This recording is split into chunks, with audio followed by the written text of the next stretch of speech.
welcome to all of you to THANEER, a water festival conducted by Dakshin Chitra Museum. ICOM, the International Council of Museums, says, museums are perfectly positioned to address and enhance sustainability as they are able to work with communities to raise awareness, support research and knowledge creation to contribute to the well-being of the planet and societies for future generations. When I joined Dakshin Chitra 3 months ago, the idea to hold a water festival was already on the cards. When we began planning in greater detail, we knew that the ideas presented and the connections made should sustain. It should sustain to help us create what I call water stories for the educational portion of Dakshin Chitra's activities, as education is a pillar of our activities and our endeavor here at Dakshin Chitra. It's my great pleasure to also let you know that this is the 25th year of Dakshin Chitra, of Dakshin Chitra Museum. From an idea and a passion started by Deborah Tyagarajan, a great deal of hard work, sacrifice and commitment, Dakshin Chitra stands today as a truly unique institution and one well placed to take the message of sustainability, art and culture and much more to the next generation of museum goers. So at THANEER, what we've endeavored to do is to truly reflect Dakshin Chitra, because Dakshin Chitra is very organically multidisciplinary, which is why we wanted our event to also not just be a series of talks or a series of films or anything, but so we have talks in the morning, we have documentaries, specially curated documentary film festivals in the afternoon. We have brought together the creative expressions of 3 artists, 2 from Chennai, Aparajithan Adimulu and Parvati Nair, and G.S. Bhavani from Bangalore, who've all worked several years and reflected several years on the idea of water, oceans, life, all those. So we truly hope that all of you remain for the next 2 days with us and come with us on this water journey. Thank you and welcome once more. May I request our esteemed guests to light the Kuttuvalakku to start off the function. May I request?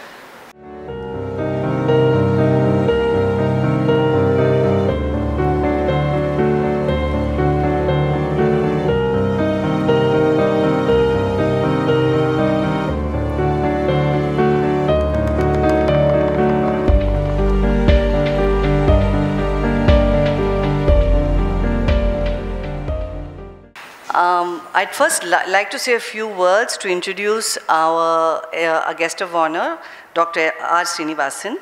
Dr. R. Srinivasan is a full-time member of the State Planning Commission. He has been teaching economics for over 30 years in colleges and university and at the University of Madras. He has a PhD in economics from University of Madras. Dr. Srinivasan's research interests are in public finance and Tamil Nadu economy. He has published several articles in journals and the print media. And apart from his, his sort of main role as an economist, Dr. Srinivasan is also very interested in the subject of heritage and conservation. I remember in 2012, when he was at the State Planning Commission, I'd reached out to Dr. Srinivasan completely as a lay person, with absolutely no organizational support behind me, and requested him to set up a heritage committee, which he did, and we had begun some initial, it made some progress before things, I think, then it went cold after a point. But thank you, Dr. Srinivasan, for accepting our invitation and coming today. May I request you to say a few words. Thank you. Good morning, everyone. And when I received the invitation from Anita, the 2-day event being titled as THANEER was a little interesting to me because unlike water, THANEER makes a very specific reference to drinking water. Whether it would be about drinking water or generally about water, that was a little bit of a confusion earlier when she mentioned this over phone. But on seeing this invitation, then I understood that it would be more on drinking water. When we consider water in a policy framework, then pricing any natural resource is always very difficult, and economists have not been very successful in pricing resources as such. You would have heard about pricing, for instance, petrol or most of the minerals. When that itself is very elusive, pricing water is all the more elusive because of multiple uses of water that we have. And conceiving water only for life, then it takes a different turn in policy circles. And the turn is towards making water as a right. But making water as a right, also considering water as a common good or a public good. These two conceptions have two different policy routes. One, considering water as a right for life, just there is a right to life. Then people expand the right to water also to link it with right to development. Then this expands the use of water beyond mere consumption for life into water for irrigation or water for industrial development. So when you expand the use of water beyond personal consumption into agriculture and industry, that complicates the enforcement of water as a right. Similarly, we consider water as a common good or a public good as long as it remains as a resource. The moment it is extracted for use, then it takes the character of a private good. Then thereafter the issues of pricing water comes in. So both these conceptions of water as a right as well as water as a common good have certain difficulties in designing public policy towards this.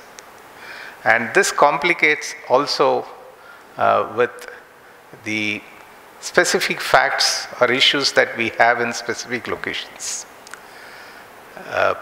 Professor Janagraj would tell us how the conservation of water, particularly in water bodies, are equally important as much as we use them. So, conceiving water resource itself as something that we'll have to conserve and ration its use across different users. Then about exploitation of water in terms of the limits to which we can pollute it, or limits to which we can extract it from the ground or from the surface water. So the entire water policy is complicated by, I think, one, the multiple uses it has, and two, the different conceptions of water as a policy tool. Theorization from the disciplines of economics and politics, they are important to conceive public policy as such, but mere theorization would not be enough to address policy issues, because certain public policies have to be more specific to address issues in specific locations, and those issues may not be captured by the theorizations that we have. In such situations, then the policy cannot wait till theorizations happen, and therefore trial and error methods of designing policies and programs also are important, and only such experiments once again will have to be theorized. So going back and forth between theory and specific practices or experiments are so important for policy makers to keep watch on, and only events like this throw open to us what sort of different conceptions of water as a resource, and also different experiments that have been happening across the country, which are important for us to learn, because I find often when I travel across Tamil Nadu itself, we have so many different experiments that are happening across the state. For any particular problem that you can conceive, there are at least more than 12 solutions in hand. So this is the diversity with which we handle the economy and society of Tamil Nadu. And this diversity increases with, if you consider the country as a whole. So all these things are important for us in the Planning Commission, and that's why we are very keen to work with institutions like Dakshin Chitra. I have learned from Anita that this works on culture, history. We are interested equally in promoting knowledge of culture and history among the students in schools and colleges, where their exposition to issues of culture and history are restricted to textbooks, whereas exposition to issues outside the textbook and in a broader framework of unlimited knowledge and to liberate preconceived notions about history and values that we have. All these things are important, which cannot be achieved just by very restrictive curriculum structure that we have from the boards and universities. It should be much beyond that. And institutions like Dakshin Chitra can work on extending their experiences and organize lectures and workshops in colleges and schools. And Planning Commission would be equally interested to work with them to facilitate, to collaborate in all such efforts. And we feel that our students' knowledge system and discovery of knowledge cannot be restricted only to the classroom. It should happen outside the classroom, mainly in seminars and workshops that institutions like Dakshin Chitra organize. And I wish that we would continuously work henceforth with this institution as well as such similar institutions and take their knowledge to the educational institutions that we have around the state. Finally, I thank every one of you for having invited me to this event. I am very happy to be a part of this inaugural function, and I hope and I also wish all the people who are here, I think there are a few from colleges and schools, all of them would learn different perspectives of how water as a resource could be conceived and being integrated into practices and public policies of the society. Thank you once again.